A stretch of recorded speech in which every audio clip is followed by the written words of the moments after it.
വേനൽ കടുത്തതോടെ ജില്ലയിൽ ശുദ്ധജലക്ഷാമവും രൂക്ഷമായി. ഇപ്പോൾ കുടിവെള്ളത്തിനായി ആളുകൾ കൂടുതലും ആശ്രയിക്കുന്നത് നദികളിലെ വെള്ളമാണ്. നദികളിലെ വെള്ളം ഉപയോഗിക്കുന്നത് മൂലം പകർച്ചവ്യാധികൾ പിടിപെടാൻ സാധ്യതയുള്ളതായി വിദഗ്ധർ പറയുന്നു. ധാരാളം നീരുറവകൾ ഉണ്ടായിരുന്ന ജില്ലയിൽ ഇന്ന് കുടിവെള്ളം പണം കൊടുത്തു വാങ്ങേണ്ട അവസ്ഥയിലാണ് ജനങ്ങൾ. 7 വർഷമായിട്ട് വെള്ളത്തിന് ഒരു ഇടയ്ക്കിടയ്ക്ക് ഈ പൈപ്പിനകത്ത് വെള്ളം വരും. പിന്നെ ഇവിടെ ഈ തൊപ്പക്കുളത്തിൽ നിന്നൊക്കെ വെള്ളം വരും. പിന്നെ ഈ വെള്ളത്തിനൊക്കെ കലക്കവെള്ളം കാണുകൊണ്ട് ബാത്റൂമിന് മാത്രം എടുക്കും.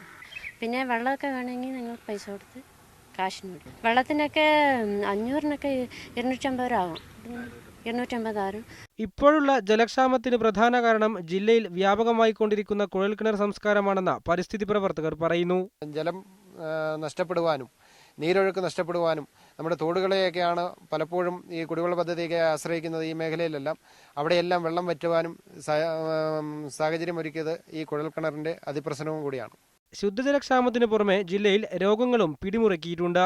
ആരോഗ്യവകുപ്പിന്റെ കണക്കുപ്രകാരം ജനുവരി 1 മുതൽ ഇതുവരെ 610 പേർക്കാണ് ജില്ലയിൽ ചിക്കൻ പോക്സ് സ്ഥിരീകരിച്ചത്. ഇതുവരെ ജില്ലയിൽ പനി ബാധിച്ച് എത്തിയവരാകട്ടെ 13,820 പേരാണ്. വരും നാളുകളിൽ വേനൽ ഇനിയും കടുത്താൽ ജില്ലയിലെ കൃഷിയിടങ്ങളിൽ കരിഞ്ഞുണങ്ങാനുള്ള സാധ്യതയും നിലനിൽക്കുന്നു. വേനൽ കടുത്താൽ ഡാമുകളിലെ ജലനിരപ്പ് കുറയുകയും സംസ്ഥാനത്തെ വൈദ്യുതി ഉൽപ്പാദനത്തെ പ്രതികൂലമായി ബാധിക്കുവാനും സാധ്യതയുണ്ട്. ബിജു തറയിൽ, മീഡിയ 1 ഇടുക്കി.